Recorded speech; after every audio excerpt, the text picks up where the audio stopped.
Unfortunately, ma'am, I was not able to read the reports, ma'am, because these are sealed already, ma'am. I submitted the documents only, ma'am, to the COA. Okay. Tinanong mo rin ba, sinabi mo kanina na nakikipag-coordinate ka kay La Chica, sa security officer at sa special disbursing officer. Tama ba? Yes, I Tinanong mo ba coordinated sa them. kanila kung ano ang nilalaman ng PIORs na ito? No, I did not anymore You did not. ask, ma'am. Okay.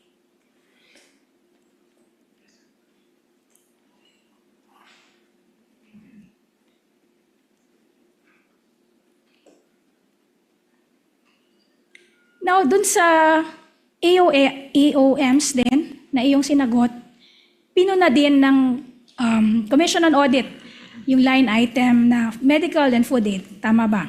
Yes. At sinabi ng COA sa kanilang audit observation memoranda ng line item na ito ay hindi allowable sa gastusin ng confidential funds sa ilalim ng joint circular. Tama ba? Based on the AOM, ma'am, Yes. and we were able to send our reply to this issue or concern.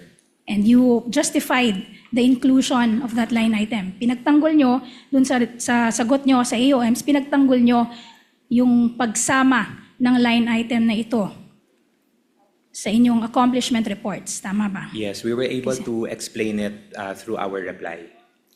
Sinabi ninyo na pinapayagan ito sa ilalim ng 4.8.4 na sumasaklaw sa purchase or rental of supplies, materials, and equipment for confidential operations. Tama ba? Yes.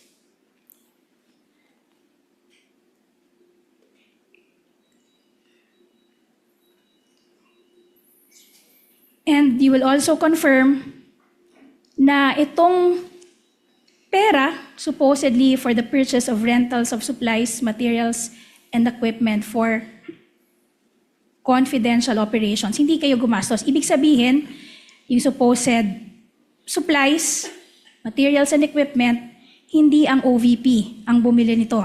Tama ba? Based on the information that was provided to me by the security officer,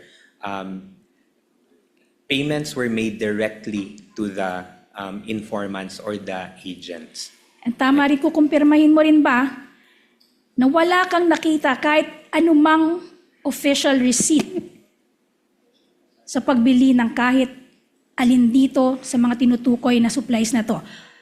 Unahin natin sa medicine. Wala kang nakitang kahit anong official receipt mula sa kahit alinmang drugstore, pharmacy, o supplier. Tama ba? I was not able to see, ma'am, any ORs. Yes. Okay. And you will also agree na sa pangkalahatan, ang pagbili ng gamot at pagkain ay ginagawa sa regular na proseso, pang-araw-araw. Ibig sabihin, bibili mula sa sources like drugstores, pharmacy, at ang bumibili naman ay i-issuehan ng karampatang official receipt. Tama ba? Sorry, ma'am. The question, so this is in parang Purchase. the usual Yes, purchase. the usual Yes, purchase. if it's for the usual purchase, yes, bibili ka and then you are given a receipt. At hindi mo na tinanong si Ms. Acosta at ang security officer na iyong nabanggit kung nasaan ang supposed official receipts bilang patunay na ito nga ay nabili, mga supplies na ito. Ma'am, the explanation that was provided to me, ma'am, was that binigay po ang pera directly doon sa mga informants and agents, and the informants and agents na po yung bumili ng mga medical and food supplies. So it's the acknowledgement receipt, which is the proof of the release of the funds to the informants or the agents. In short, ang sinasabi mo, kahit si Ginang Acosta at ang Special Disbursing Officer, walang nahawakan kahit isa mang official receipt para sa supposed purchases na ito.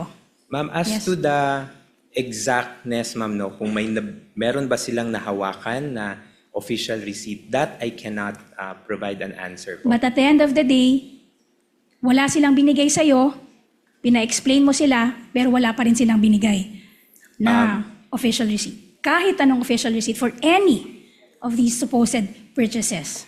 Wala po silang nabigay na official receipts, ma'am, but there were acknowledgement receipts, ma'am, that were provided.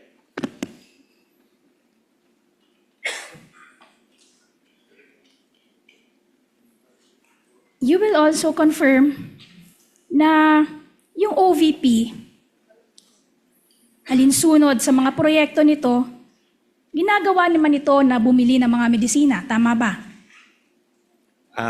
Yes, we do Yes. have our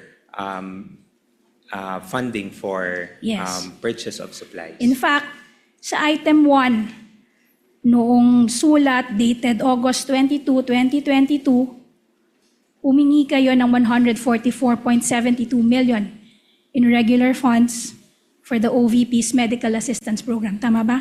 Yes, that's for the medical and burial assistance, ma'am, but that is Okay. for the regular activities of the office.